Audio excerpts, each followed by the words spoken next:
Oh, gaji kali ni aku simpan untuk masa depan aku. Aku takkan boros lah. Aku takkan beli. Bang, sandwich bang. Sandwich ayam dia, sandwich telur dia. Tak bang, saya nak saving bang. Sebab saya... Tak apa bang, 2 bang. Saya beli bang aku dah tak boleh spend dah. Kena saving. Gaji saving. Gaji jimat. Assalamualaikum. Saya ada barang lah. Ini baru 1 bang. Tu saya dah hantar banyak lagi. Selagi duduk rumah ni, habis duit aku. Biar aku pergi jogging, saving sikit. Asal dia dekat aku? Aku nak jimat. Aku nak jimat. Kejar dia.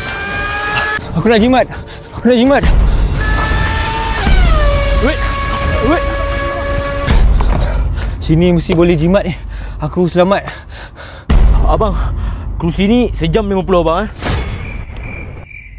Bang, kalau macam ni macam mana saya nak menyimpan bang? Kalau abang betul nak menyimpan, baik abang menyimpan dekat May Wallet. May Wallet ni bukan wallet biasa ke bang? Tak bang, pada May dah 5 tahun ni, May Wallet tengah bagi pelanggan 5% setahun hingga 31 Januari tahun depan tau bang. 5%? Abang kena ada May App, serta abang kena transfer minimum RM200 daripada bank lain ke May Wallet ni bang. Sebelum 30 bulan 11 tau bang. Tapi bang, abang kena ingat, dekat May Wallet tau, bukan kat saving account. And jangan lupa letak kod May Turns 5 dekat recipe reference tau bang. Tapi bang, saya bukan pengguna Maybank bang. Tak payah risau bang, nak download dengan register ni tak sampai seminit pun nak set up ni. Okey, sekarang juga saya letak semua duit saya dalam May Wallet bang. Sebab abang dah duduk lama, so total kursi ni 250 abang sejam. 250? Tidak.